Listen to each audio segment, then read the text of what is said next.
A millionaire pulls 3 forsaken infants from the lakeshore near his mansion. A few days later, gunfire rattles through the halls, and he is left drowning in remorse for what he has done. The storm hadn't broken yet, but the sky sagged with the threat of it. Slow-moving clouds churned above, their weight pressing over the Blackwood estate like a warning. Far off, a lance of lightning split the horizon, briefly washing the obediently silent grounds in cold light. The air carried the scent of rain soil poised to be soaked. Inside, nothing shifted. Everything felt preserved, unnervingly calm. Sebastian Blackwood stood at the floor-to-ceiling window of his study, a glass of amber liquor catching the muted glow of the fireplace. He hadn't tasted it. It rested in his hand like an afterthought, his fingers clamped around the crystal, knuckles taut yet restrained. Outside, the first drops ticked against the pane, tentative at first, like uncertain fingertips, then steadier, building into a measured cadence. His reflection in the glass looked back, hard-edged and merciless. He studied the image and failed to recognize the man within it. Time had carved hollows into his face, deepened the lines at his eyes, and lent a heavier gravity to his presence. He had raised barricades around himself, shored up by discipline, fortune, and an unbending name. Yet even fortresses carried their flaws. A faint creak broke the silence. His gaze flicked toward the hallway.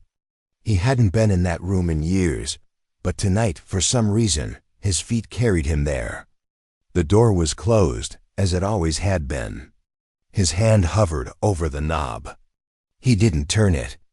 He knew what lay beyond, the bed still made, the bookshelves still lined with children's classics, a half-finished puzzle on the desk that would never be completed. Dust had settled over everything, muting the past into something distant, but not distant enough. He could still hear it, that final echo of laughter before it was silenced forever. His fingers tightened, then withdrew. The past was always waiting, just behind a door he refused to open. Turning away, Sebastian forced himself back down the hall, back toward the study, back toward the present. But the feeling followed him like a ghost. The lake was restless tonight, the surface rippling under the weight of the wind. The storm was drawing closer, but Sebastian walked anyway, his hands deep in the pockets of his coat, his gaze unfocused. The rain hadn't yet reached its full force, but the damp air clung to him, cool and heavy. It was supposed to be a quiet walk.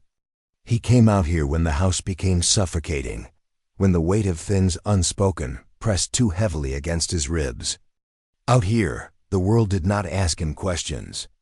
But tonight, something was different. A sound faint, almost lost in the wind. Sebastian stopped, his entire body going still. He turned his head slightly, listening. It came again, soft, broken, barely there. His first instinct was to ignore it. His second was to walk away.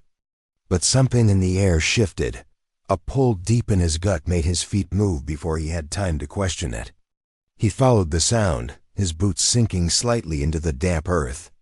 The reeds near the water swayed wildly, bending under the wind's force, but he pushed through them, his pulse slow and steady. And then he saw it. A basket, old, worn, barely held together. Inside, barely distinguishable under a soaked, tattered blanket, were 3 impossibly small figures. Sebastian stared. The wind howled around him, but everything else had fallen into absolute silence. The smallest one stirred, a tiny fist breaking free from the damp fabric. The fingers flexed, reaching, searching. Before he realized what he was doing, Sebastian extended a hand. The tiny fingers wrapped around his own, and for the first time in years, something in his chest shifted. It was small, almost imperceptible, but it was there. A choice. He could leave them here, walk away, forget. But he knew, deep in his heart, that he wouldn't. Lifting the basket, feeling the fragile weight of their existence settle into his arms, Sebastian turned back toward the mansion. The storm broke behind him. The mansion was unusually restless that night. Somewhere deep within its grand halls, the distant hum of a baby's cry seeped through thick walls, threading its way into the heavy silence that had once been absolute. The staff, though trained to mask their emotions, exchanged uncertain glances, their quiet steps purposeful but hesitant. The presence of 3 abandoned infants had unsettled the estate in ways no external threat ever had. In his study, Sebastian Blackwood stood motionless by the fireplace, his hands pressed firmly against the edge of the mantel. Shadows flickered across the sharp angles of his face, the glow from the flames carving deep lines into his features. The amber liquid in his glass remained untouched, the ice melting into thin rivulets along the rim. Outside, rain continued to lash against the windows, a relentless rhythm that mirrored the storm inside his mind. "Mr. Blackwood, Dr. Jonathan is on his way," Victor, his chief of staff, informed him with the same practiced calm he always carried. He hesitated just for a second before adding, "Shall I have the nursery prepared?" Sebastian's grip on the glass tightened. "No," he said after a long pause, his voice measured, distant. "They're not staying." Victor nodded once, but then there was something in his expression, something unreadable. He had served Sebastian for years, had witnessed him navigate ruthless business negotiations, had seen his silence become a weapon sharper than words. But tonight, for the first time, uncertainty lingered in the air between them. The hallway outside the guest suite was dimly lit, the sconces casting long shadows that wavered against the walls. Sebastian stood there, unmoving, listening. The cries had subsided into soft, uneven breaths, the kind that came from exhaustion rather than comfort. The scent of antiseptic lingered in the air as Dr. Jonathan worked methodically, murmuring to the head housekeeper about fever risks and fluid intake. Sebastian exhaled slowly, closing his eyes for a brief moment. The sound of an infant crying. It had been years since he had heard it this close, and yet the weight of it pressed against his ribs as if it had never left. "He's just hungry, Sebastian. Hold him for a second. I'll be right back." His breath hitched, his jaw tensed. He forced the memory away. Dr. Jonathan stepped out of the room then, wiping his hands on a small cloth before slipping it into his bag. The man was in his 60s, sharp-eyed, observant, and too perceptive for his own good. He studied Sebastian for a beat before speaking. "They're healthy, considering the circumstances," the doctor said. "Malnourished, but nothing irreversible. They're lucky you found them when you did." Sebastian's expression remained unreadable. "I want them taken care of properly." But he trailed off, shaking his head slightly. Already knowing what he wanted to say, but unable to find the right words, Dr. Jonathan watched. The weight of years between them making silence more telling than words. "You don't have to decide anything tonight," he said finally, his tone softer, less clinical. "But if you were going to send them away, you wouldn't have called me." The words landed heavier than Sebastian expected. The doctor turned to leave, pausing only once. "They won't cry forever, you know. Just until they feel safe." Sebastian remained in the dim hallway long after Jonathan had gone. Later, in his office, the TV droned on in the background, the voices of news anchors filling the space with reports of financial markets and political debates. Sebastian sat behind his desk, fingers drumming lightly on the gleaming wood, his attention miles away from the figures on the monitor. Then the broadcast shifted.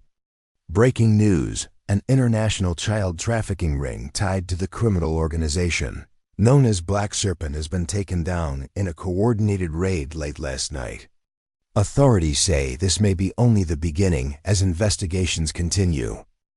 The screen cut to a grainy shot of a shadowed warehouse, then to lines of children being led to safety. His jaw tightened. The ice in his untouched drink had melted to a watery ring, condensation spreading across the desk. He picked up the remote and shut the TV off. The quiet roared. For a long beat he didn't move, staring at nothing. Then, almost without deciding to, he rose and headed for the guest suite. He didn't enter. He didn't have to. Through the slight part in the door, he could see the tiniest infant swaddled in layers, a small chest lifting and falling in shallow rhythm. Something cinched in his throat. His hand went forward of its own accord, nudging the blanket's edge, tucking it snug. Just as quickly, he withdrew and walked away. Outside, the rain had thickened into a silver veil, pouring in unbroken sheets across the estate's grounds. What had been a distant growl hours earlier had settled into a full storm, shoving gusts through the trees and drumming the windows with impatient knuckles. Though built to withstand weather, the house felt diminished, its walls unable to keep the tumult entirely out. Sebastian sat in his study, firelight wavering over rows of leather spines. The whiskey at his elbow remained full. He hadn't turned the TV back on since the Black Serpent report. Instead, the silence stretched, long and weighty. Then the pounding began. A fist hammered the front door with a desperate certainty, no pause, nothing left to lose. Once, twice, a third strike. The staff froze. Victor's hand hovered over the security panel, waiting for Sebastian's cue. For a moment, Sebastian didn't move. Then softly, "Open it." Victor glanced at another staffer and disengaged the locks. The door blew inward on the wind. Framed in the entry, barely upright, was a woman soaked through, trembling. Her hair stuck to her face. Her lips were bloodless from the cold. Rain had darkened her clothing until fabric and skin seemed indistinguishable. Her breath came in ragged pulls. She swayed, then her knees gave way, and she crumpled onto the marble. No one spoke. Water pattered from her onto the white stone, fanning out like spilled ink. At last her mouth moved. Where are they?" Sebastian's eyes narrowed. The staff murmured, waiting on him. A stranger arriving in the heart of a storm, asking for the babies. This was no accident. He rose, approaching with deliberate steps, gaze fixed. The sharp planes of her face were marked with bruises. A split at her lip had barely closed. The exhaustion in her eyes wasn't just sleeplessness. It was the look of someone who had been running. She was afraid. But of what? Or who? "Bring Dr. Jonathan," he ordered. Then, looking down at her, his voice quieter but no less firm, "Get her out of the rain." The warmth of the fireplace in the drawing room did little to ease the chill that had settled into Lila Bennett's bones. She sat curled in one of the oversized armchairs, a blanket draped around her shoulders. Despite the fire crackling behind her, her hands still trembled faintly. Her eyes, hollowed by exhaustion, remained fixed on the flames, unfocused. Sebastian stood near the doorway, arms crossed, watching. He had not spoken to her directly yet, allowing Dr. Jonathan to assess her first. The physician had removed his gloves, slipping them into his medical bag with the air of a man who had seen far worse, but was not entirely at ease. "She's dehydrated, exhausted. Her injuries aren't fresh, but they weren't treated properly, either." He glanced at Sebastian meaningfully. "She's been running for a while." Sebastian didn't react. He was aware of the weight of Victor's stare, the silent question lingering between them. Who was this woman, and why had she come here? Finally, he broke the silence. "She claims to know the children." At that, Lila stirred. Her fingers curled into the fabric of the blanket, tightening as she turned her head towards him. "I don't just know them," she rasped, her voice raw, barely above a whisper. "They're mine." The words dropped into the room like stones into deep water, sinking, spreading ripples of tension. Sebastian said nothing. Dr. Jonathan glanced between them but wisely chose not to interfere. After a long pause, he simply nodded to himself, packing the last of his instruments before standing. "She needs rest. I doubt she run, but I'll leave a mild sedative in case she refuses." His gaze flickered toward Sebastian one last time. Don't push her too soon. If you want the truth, let her tell it when she's ready." With that, the doctor left, closing the door behind him. Now it was just Sebastian and Lila. The fire crackled softly, filling the silence that stretched between them. Sebastian's expression was unreadable, his stance unmoving. The weight of his scrutiny made Lila's skin prickle, but she refused to shrink beneath it.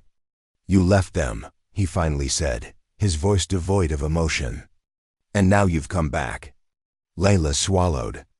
"I didn't want to leave them." Sebastian tilted his head slightly. "Then why did you?" Her throat tightened.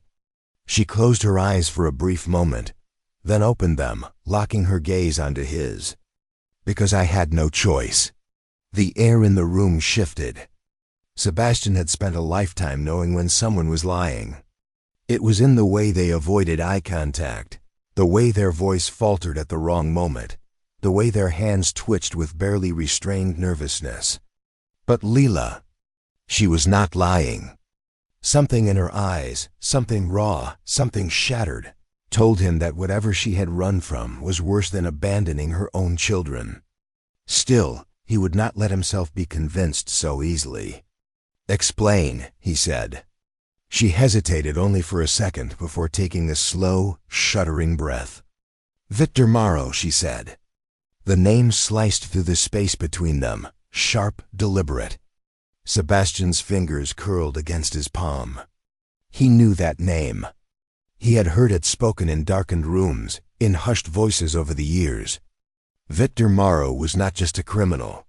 He was a tactician, a businessman in the most ruthless sense, and more than that, a figure deeply entwined with the Black Serpent. Lila saw the flicker in Sebastian's expression, brief but telling. She swallowed hard. "Then you know." Sebastian remained silent. Of course he knew. He had known monsters like Victor Morrow before. But what he didn't know, what sent a cold sensation creeping down his spine, was why this woman, this storm-drenched stranger, had just walked into his life holding a past that wasn't just hers, but his as well. The night stretched long after Lila had spoken that name. Victor Morrow. The syllables carried weight, a history Sebastian had deliberately left untouched. He had spent years severing his past from his present, ensuring no remnants of that world bled into the empire he had built. And yet, here it was, spilling from the lips of a woman who had collapsed at his doorstep, drenched in rain and desperation. Sebastian didn't react immediately. He let the silence settle, let the firelight flicker across his unreadable expression as he studied Lila.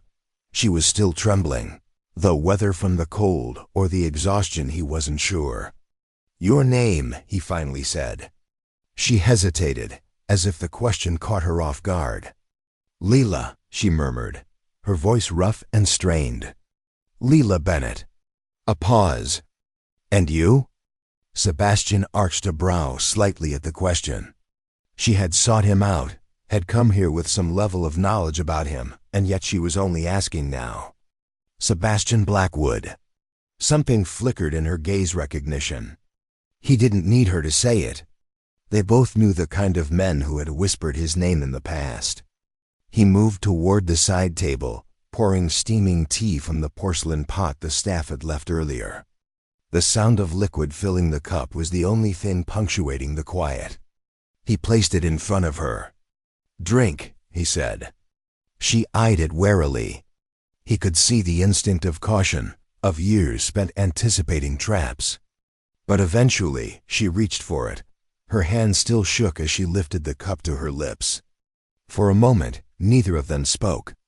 The rain outside had eased into a steady patter against the windows, no longer the violent downpour from before, but a quiet, persistent presence. Then, finally, "My father sold me to him," Lila said. Sebastian leaned back in his chair, his fingers laced together as he observed her. He didn't interrupt. She exhaled a slow, uneven breath. "My father was a gambler, the kind who never knew when to stop. It got bad. Bad enough that when the debt piled high, when they finally came knocking, he had nothing left to give. Her lips twisted into something that wasn't quite a smile. So he gave me. Sebastian didn't flinch, though something cold slithered through him. I was barely 20.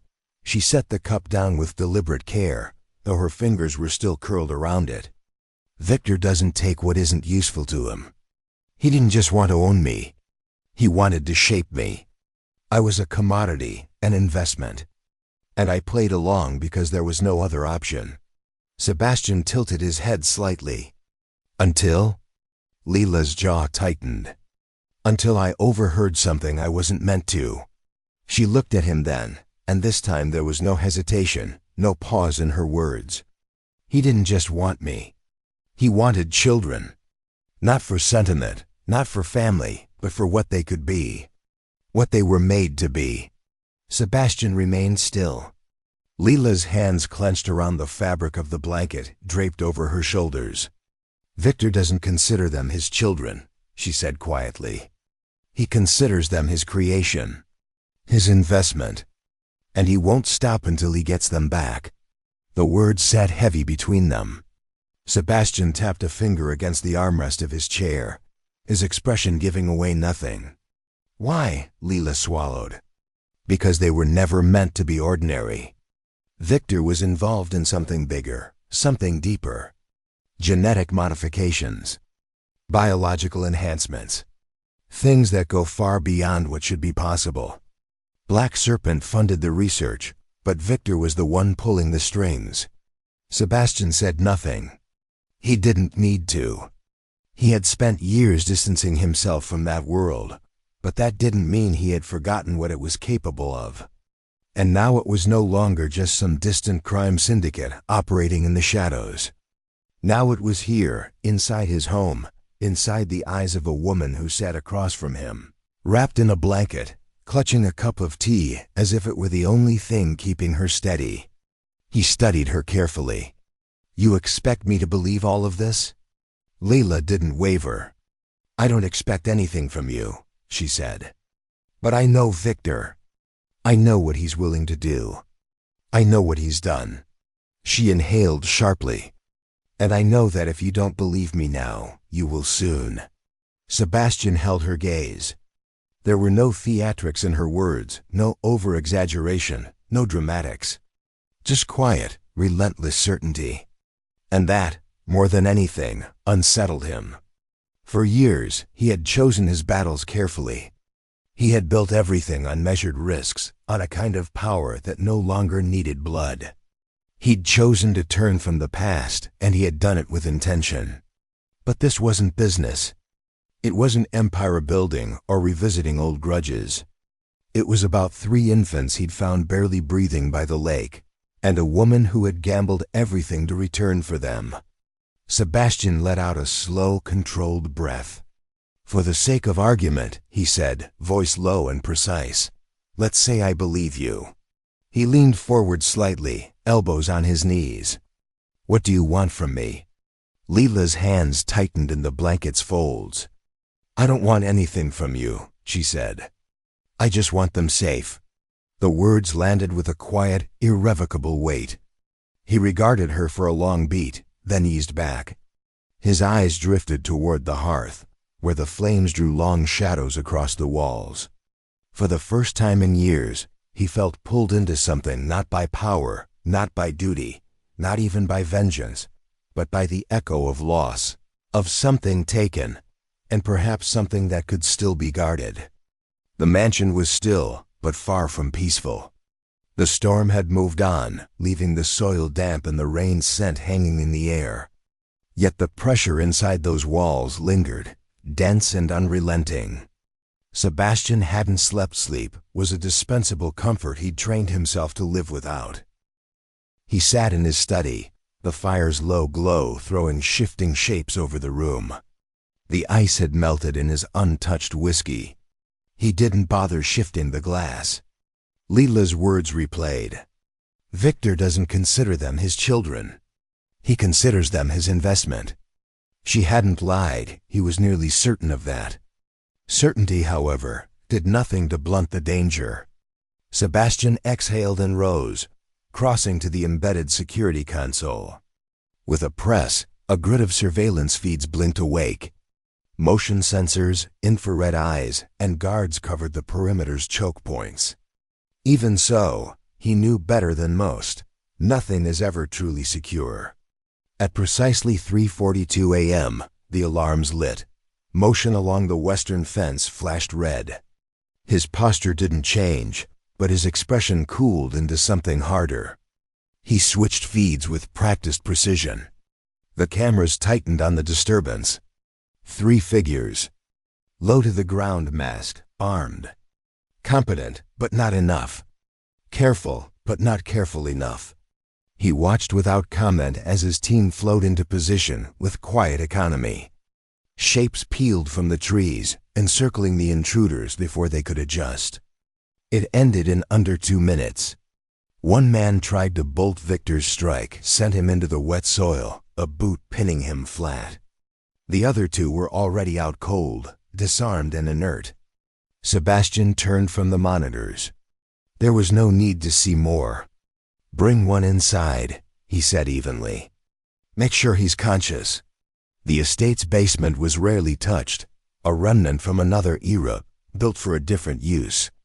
Stone walls, thick and unyielding. No windows. The steady hum of the ceiling light was the only sound. The man was bound to a chair, his mask removed, revealing a face slick with sweat and dirt. His lip was split, and one eye was already swelling from the force of Victor's earlier strike. He was breathing heavily, but not out of fear, out of defiance. Sebastian stepped into the dim light, his presence quiet but absolute. For a long moment he didn't speak. He let the silence stretch, let the weight of it settle into the man's bones. There were no threats, no unnecessary displays of violence. Just a single, unwavering stare. And then finally, "Who sent you?" The man spat blood onto the floor. "You already know." Sebastian tilted his head slightly. "Do I?" A bitter smirk. "Victor always takes back what belongs to him." Sebastian's patience snapped. The strike came fast, quicker than the man could react. A sharp crack echoed through the room as Sebastian's fist connected with his jaw, snapping his head to the side. The chair groaned under the force. Sebastian didn't wait for him to recover. He leaned in, his voice low and steady. "I don't care what Victor thinks belongs to him. What I care about is the message you're going to send back." The man coughed, laughing hoarsely. "You think you're untouchable? You think this house, these guards, mean anything to him? He'll burn it all down. He'll take what's his, and then he'll—" Sebastian cut him off with a brutal grip to his throat. The man choked, his hands straining against the bindings, but Sebastian didn't squeeze, just held him there, held him long enough to let the panic set in, to let the understanding sink deep. "I want you to remember something," Sebastian murmured, his tone almost thoughtful. "The only reason you're still breathing is because I need you to deliver a message." The man's eyes widened slightly. "Tell Victor that if he comes for them, he won't get another warning." Sebastian released him abruptly. The man gasped, coughing violently as he sucked in air. "Let him go," Sebastian instructed, stepping back. "Make sure he finds his way home." Victor nodded, already moving to comply.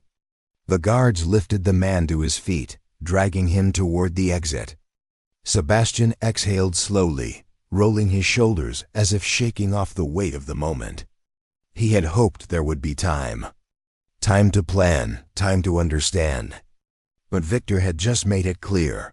Time was no longer a luxury they had. Leela was waiting in the hall when Sebastian emerged. She had changed out of her damp clothes, her face slightly less pale, but her eyes were sharp. She had heard the commotion. It was him, wasn't it? She asked quietly. Sebastian met her gaze. He didn't answer, but he didn't need to. Her hands clenched into fists. "He won't stop." "I know," she exhaled sharply. "Then we have to leave." Sebastian shook his head. "Not we, you." Her expression darkened. "No." Sebastian's voice was quiet, but there was no room for argument. "You lost your right to argue the moment you left them in the woods." Leela flinched, as if struck. For a long moment, she just stared at him, her jaw tight, her breath unsteady. Then, just as quickly, she turned away. Sebastian watched her go, his expression unreadable. Then, without another word, he pulled out his phone. "Fuel the jet," he ordered. "We're leaving within the hour." There was no time left for hesitation. Victor had made his move. Now it was Sebastian's turn. The wind howled through the valley, whispering through the thick pines that surrounded the estate like sentinels. The sky was a heavy shade of slate, streaked with the last remnants of storm clouds retreating into the horizon. The world beyond the private airstrip was eerily quiet, save for the steady hum of Sebastian's private jet cooling after its descent. Leela stood on the tarmac, her arms wrapped tightly around herself, though the chill in the air had nothing to do with her shivering. Behind her, the children had been carried inside, bundled in thick blankets, their small bodies swallowed by the oversized fabric. The estate loomed in the distance, isolated, fortified, and forgotten by the world. Sebastian had chosen this place deliberately. It was a relic from another life, a safe house he had built long before he ever considered leaving that world behind. Tucked away in the mountains, protected by layers of security, it was a fortress. And like all fortresses, it had ghosts. She felt him before she saw him, his presence as imposing as ever. "You should rest," he said, his voice even and personal. Lila turned, searching his face for something, anything, but found nothing but cold indifference. "You didn't have to do this," she murmured. "I know what I've put you through." Sebastian's gaze flicked to her, impassive. "I didn't do this for you."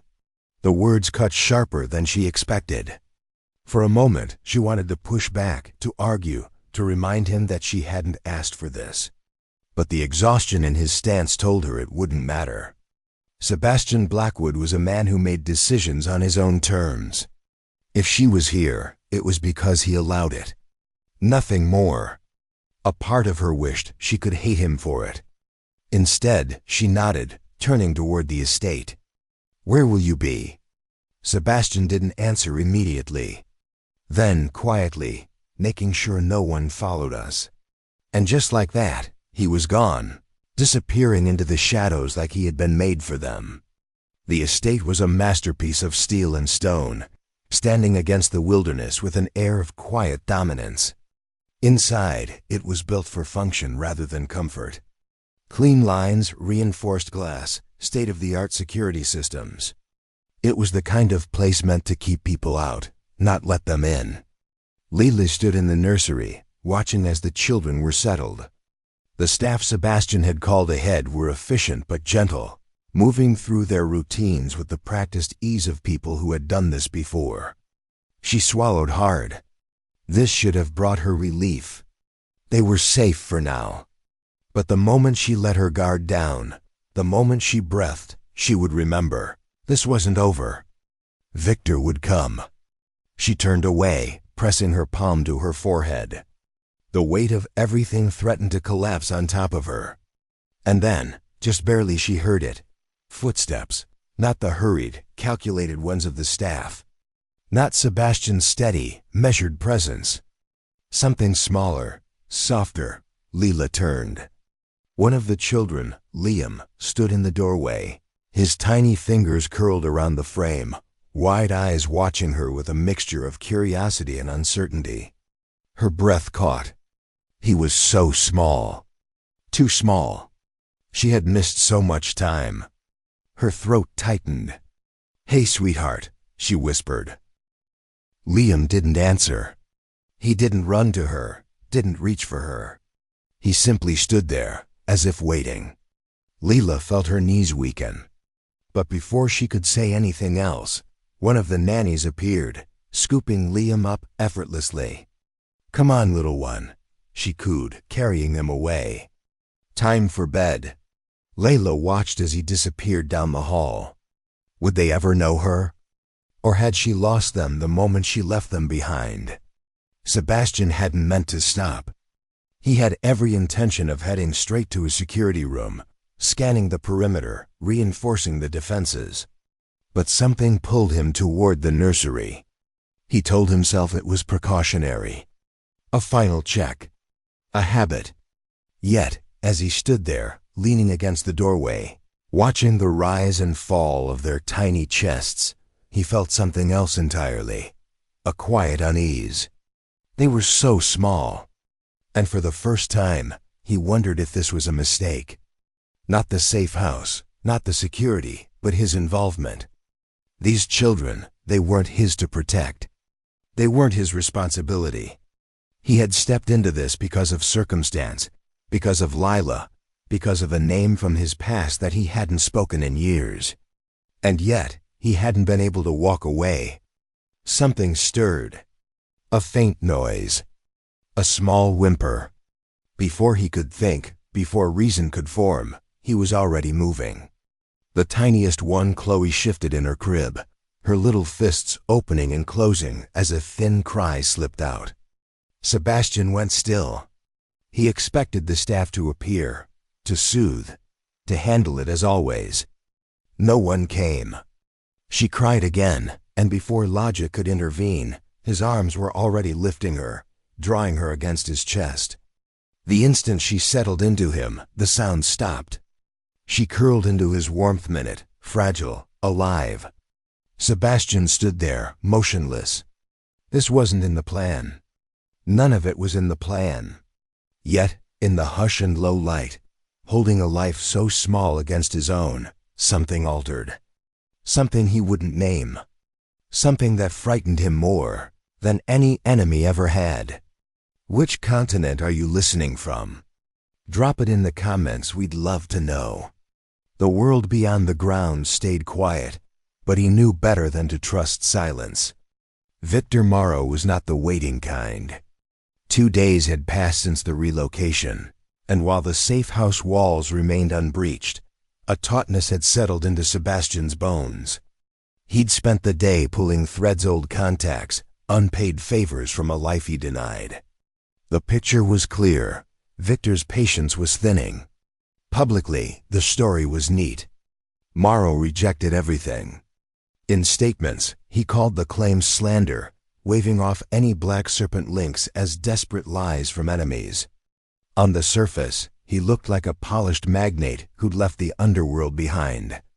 Sebastian knew better. Quiet didn't mean doubt. It was the hush before the blow. And if Morrow was readying a move, Sebastian refused to wait for it. Leela found him outside that evening. The estate rolled into wild country, tall pines, long hills, a sky so wide it swallowed the horizon. The perimeter was layered in security, sensors and eyes at every approach. But out here, beyond stone and decisions neither of them had asked for, there was a rare stillness. She paused, then came closer. He didn't greet her, gaze pinned to the tree line, hands in his pockets. The formality was gone, jacket shed, sleeves pushed to his forearms, old scars mapping stories no one would hear. He didn't walk away when she reached him. That was enough. "I wanted to thank you," Layla said, quiet. He didn't answer at first. Wind murmured through the needles. DMP earth and resin threaded the air. Twilight deepened. At last, "I didn't do it for you," he said, the same line as before. Leela let out a breath, something like a laugh with no light in it. "You keep saying that."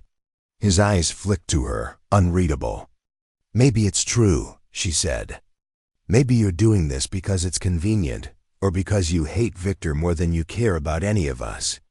But you still did it. And for whatever it's worth, She faltered, swallowed.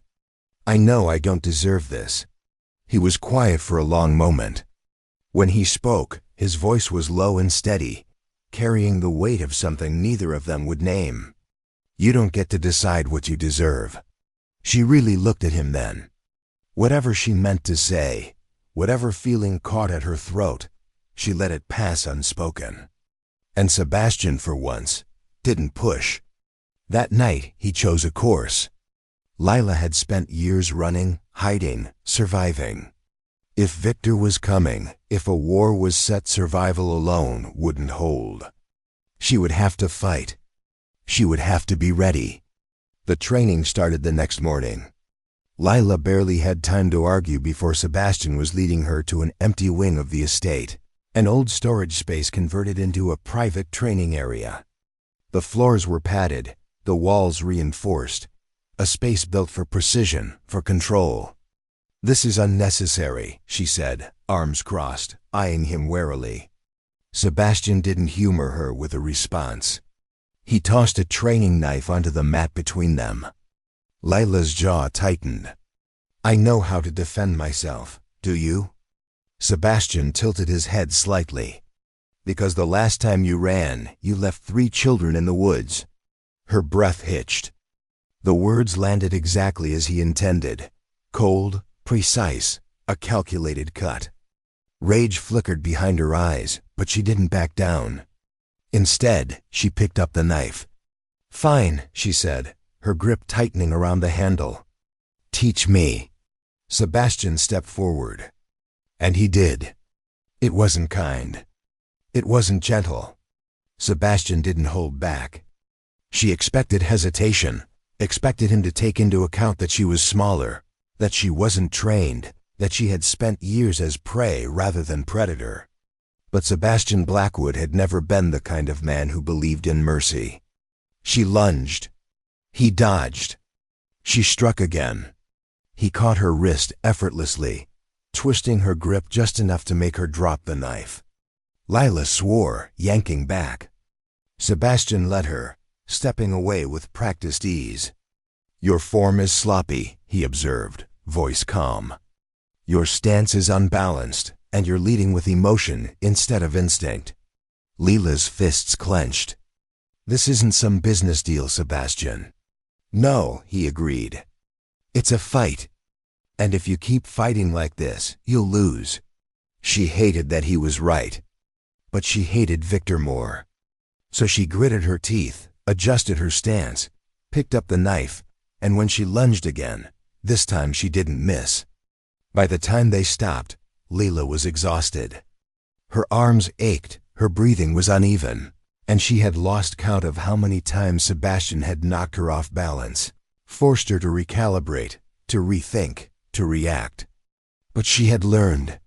She wasn't the same woman who had run from Victor in the dead of night, who had left her children behind because she had no other choice. She was something else now.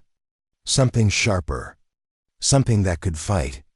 The estate was a fortress, but Sebastian knew no fortress was unbreakable. Security rotations had been doubled.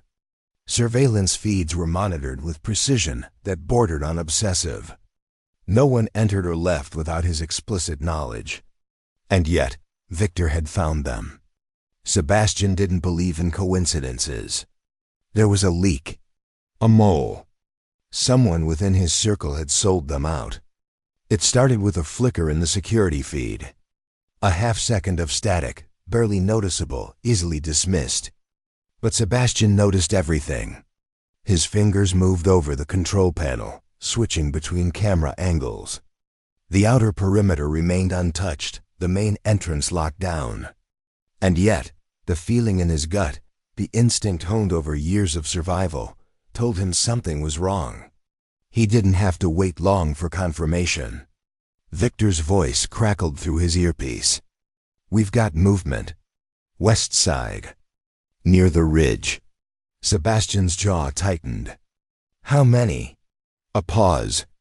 Then 5, maybe more. He exhaled slowly, controlled, calculated. Victor wasn't sending an army. Not yet. This wasn't a siege. It was a test. A warning. A reminder that walls wouldn't protect them forever. Sebastian pressed the comlink. "Take them out, quietly."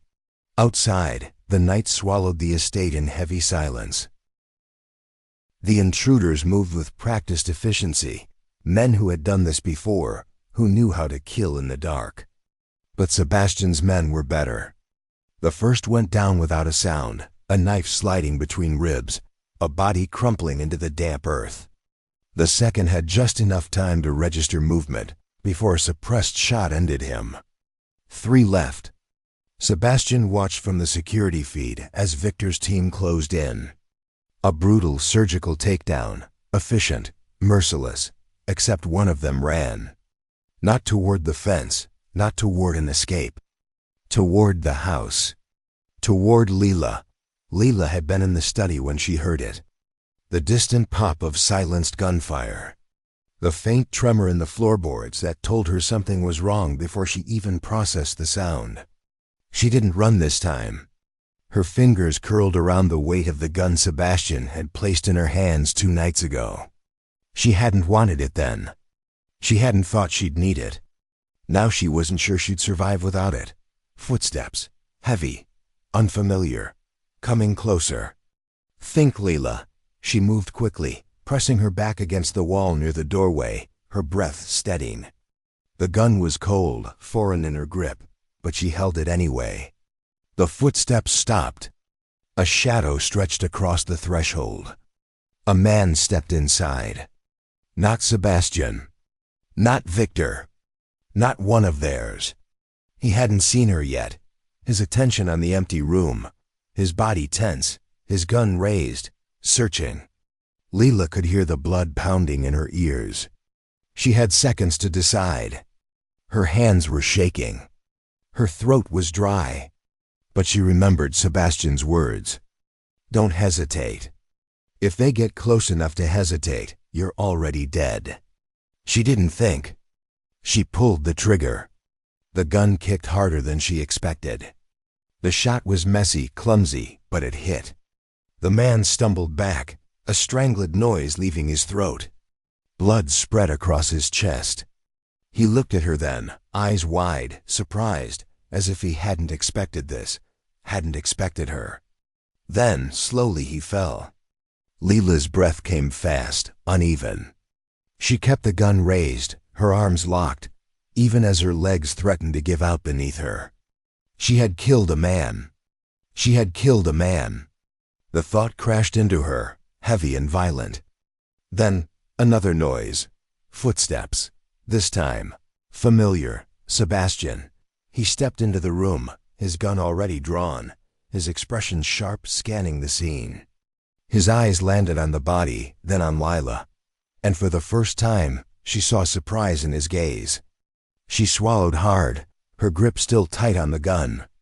Her hands were trembling, but she didn't let go. Sebastian stepped closer, slow and measured. He glanced at the body, then back at her. Messy, he murmured. Leila let out a breath that was half a laugh, half a sob. I know. He studied her for a long moment. Then, finally he reached out, his fingers brushing against hers as he lowered the gun. She let him, because for the first time in her life, she wasn't sure she'd be able to let go on her own. And Sebastian, for the first time since this all began, didn't pull away. The attack didn't come at night. Victor wasn't the kind of man who waited for shadows to do his work. He wanted them to see him coming. He wanted them to feel the inevitability of his reach. It started with an explosion. The security alarm screamed through the estate as the south perimeter gate erupted in a fireball, sending debris flying, metal twisting, flames licking at the sky. Smoke billowed in thick plumes, cutting against the early morning light. Sebastian had been expecting it. He was already in the security room when the blast registered, already issuing orders before Victor had even processed the site. On the surveillance feeds, they're coming in heavy, Victor muttered, eyes scanning the monitors, counting figures as they emerged from the tree line, moving fast, armed to the teeth. It wasn't a test this time. It was war. Sebastian turned, grabbing the earpiece from the table, his voice sharp. All teams, defensive positions. Keep them away from the house. His men moved like clockwork. Some took the rooftop, sniper rifles already lining up their shots. Others secured entry points, reinforcing the doors, positioning themselves behind cover. The estate wasn't just built to keep people out. It was built to hold the line. But Sebastian knew Victor wouldn't send men just to die at the gates. This was a distraction, which meant the real fight was coming. Lila had already pulled the children into the lower levels. The panic room was reinforced steel, embedded deep within the structure, its walls built to withstand everything short of a nuclear blast. But that wasn't enough. She didn't trust locks. She didn't trust walls. She gripped the gun tightly in her hands, forcing her breath to steady. The memory of the man she had killed still fresh in her mind. She wouldn't hesitate again. The nannies held the children close, their whispers trying to soothe, trying to keep them from crying. Lila swallowed hard, kneeling beside them, brushing a hand over Chloe's soft curls. She wanted to promise them everything would be okay, but she wouldn't lie. Not now. The gunfire outside erupted in full. Sebastian moved through the hallways like a man built for war. His every step measured, his gun gripped firmly in his hands. He didn't flinch at the sounds, didn't startle when the estate's glass shattered, when the scent of burning metal filled the air. His men were holding the perimeter, but it wasn't enough. The numbers were too many. Victor wasn't here to take prisoners. This wasn't about getting the children back. It was about erasing everything. Sebastian reached the grand hall just as the inner doors burst open. 3 men entered, their rifles sweeping through the space, their movements controlled, tactical. But they weren't ready for him. Sebastian moved first. A single shot to the first man's head. Clean, precise. The second had enough time to turn before Sebastian put a bullet through his throat. The third fired, but Sebastian was already gone. He pivoted, moving low, closing the distance before slamming his elbow into the man's jaw, grabbing the rifle, turning it, and using it against him. 3 bodies. Blood pooling across the marble floor. Sebastian barely blinked. He turned toward the hallway, toward the panic room, toward them. Layla heard the footsteps before she saw them. She pressed herself against the wall, gun raised, breath held. The door slammed open.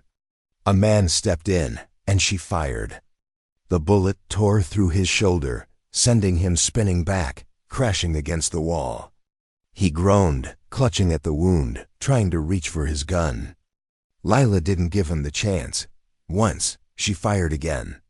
This time he didn't move. Her hands were shaking, her breath ragged. But she didn't have time to process it, didn't have time to think, because another man entered. And this time, he got a shot off first.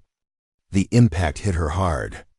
She felt it before she heard it, the force slamming into her ribs, sending her staggering back, her knees hitting the floor. Pain exploded through her, sharp and unforgiving. She gasped, blinking rapidly, trying to push through the haze.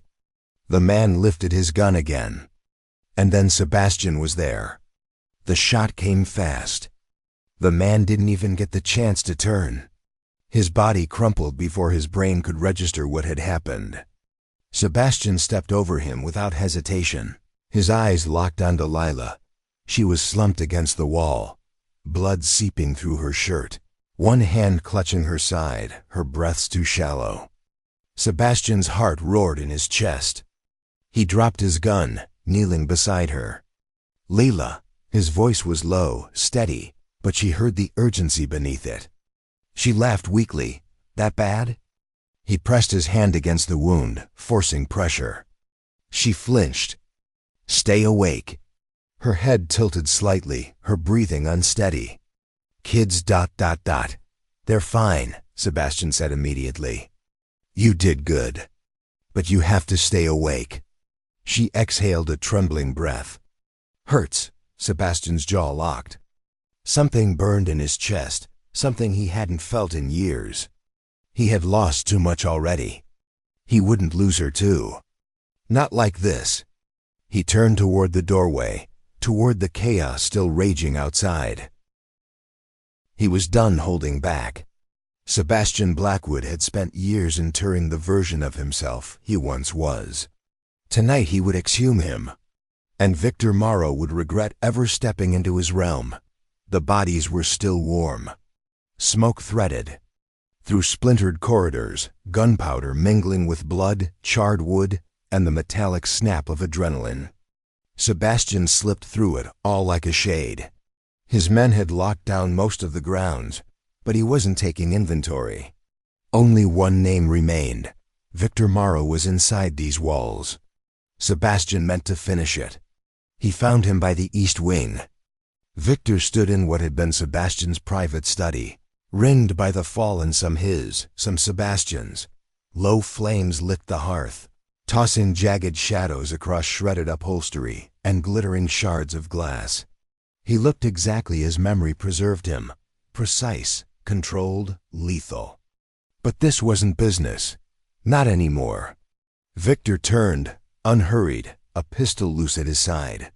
His mouth twisted into something like amusement. Took you long enough. Sebastian didn't respond. He raised his gun. No speeches.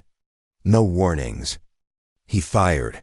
Victor rolled at the last instant, diving behind a massive oak desk, the round buried deep, spitting splinters. He fired back. Sebastian dropped low, shoulder slamming into a fallen bookcase, taking cover as plaster dust drifted like ash. What followed was short and savage. They weren't missing to prolong it. There was no game here, only an ending. Then the shooting stopped. Each had one round left. Silence devoured the room. Sebastian moved first, stepping from behind the shelf, weapon steady. Victor eased out from cover, measured, unflinching. Two men, standing amid the ruins of their choices. "You should have stayed away," Sebastian said. Victor laughed low, dark, with a scrape of something almost real. "You and I both know that was never in the cards." Sebastian's grip hardened. "You lost." Victor tilted his head. "Did I?" His finger twitched toward the trigger. Sebastian didn't wait. He fired. The bullet struck center mass clean, final. Victor staggered, knees folding. He dropped into the chair behind him, breath leaving in a shaky rush. Blood spread quick and black, soaking into fine leather. His chest hitched, slowing. Even as life bled out, he smiled. "You think this ends with me?" Sebastian said nothing. Victor's laugh broke weightly, then cut off. The light went out of his eyes. Just like that, it was over. Sebastian exhaled and lowered the gun. His hands were steady. His pulse was calm. He had spent years imagining this day, the burial of Victor Morrow. But staring at the slack body slumped in that chair, all he felt was exhaustion. War doesn't celebrate. It only leaves what it breaks. For the first time in his life, Sebastian Blackwood didn't know what came next. The storm had moved on, but the damage held. Once pristine halls were punched through with bullet holes, carpeted in glass, carrying the stubborn tang of blood. The bodies were gone, flames stamped out, yet the battle lived in the quiet it left behind. Sebastian stood at the center of it all, unmoving. Victor was dead. The immediate threat was gone. But as he turned toward the grand staircase, eyes sliding to the lower floors, he understood that the real fight had only begun. Leela never made it out of surgery. When the shooting stopped, he had carried her himself, brushing aside hands, orders, assurances. She had fought for them. She had bled for them. If she was going to die, it would not be in strangers' arms. Not even Sebastian Blackwood, with his wealth, his reach, his iron control, could unmake the inevitable. He was outside when it happened, standing in the rain, listening to the estate's new quiet, listening to nothing. Then the door opened. He knew before the doctor even spoke. The way he hesitated, the way his eyes softened, the way he lowered his voice as if it would somehow lessen the weight of the words. "I'm sorry." Sebastian didn't move. He didn't respond. He just stood there as the truth settled into his bones. They buried her in the mountains, the same mountains she had once been forced to run through. The same ones where she had finally found safety. The same ones where, in the end, she gave everything to protect what she loved. Sebastian had made the arrangements himself. No press, no speeches, no crowds, just him. And 3 children too young to understand what they had lost.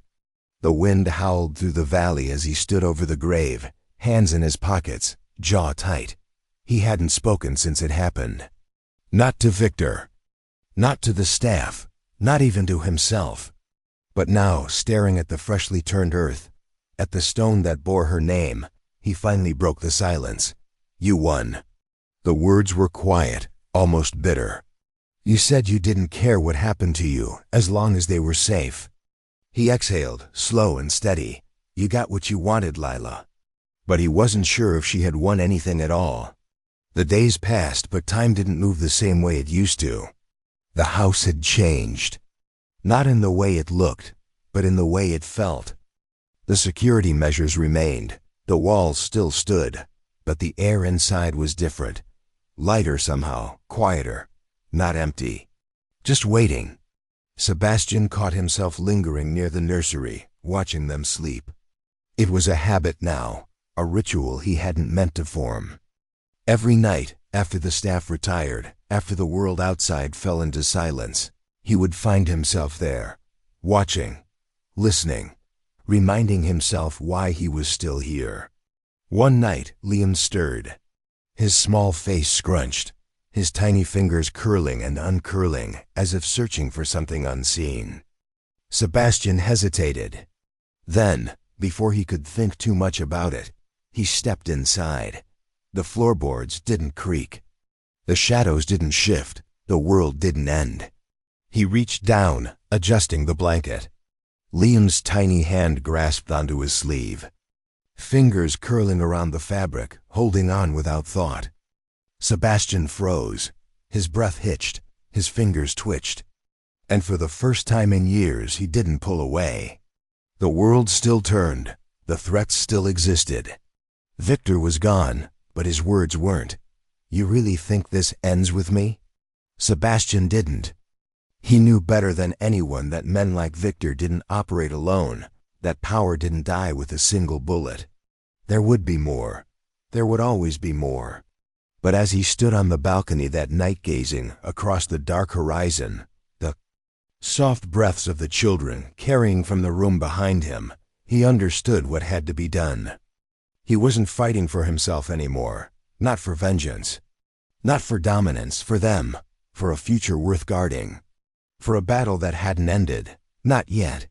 If this film moved you, leave a like and remember to subscribe to our channel to discover more stories that matter. If you enjoyed this one, share it with your friends on WhatsApp. Then tell us how it made you feel. Share your own experiences with us. Every word you offer helps lay the foundation of a strong, lasting community. Together, we'll keep building a warm place where everyone can speak and connect. And don't miss the remarkable stories coming soon. We'll be here with the best selections, rich with meaning yet always compelling. See you there.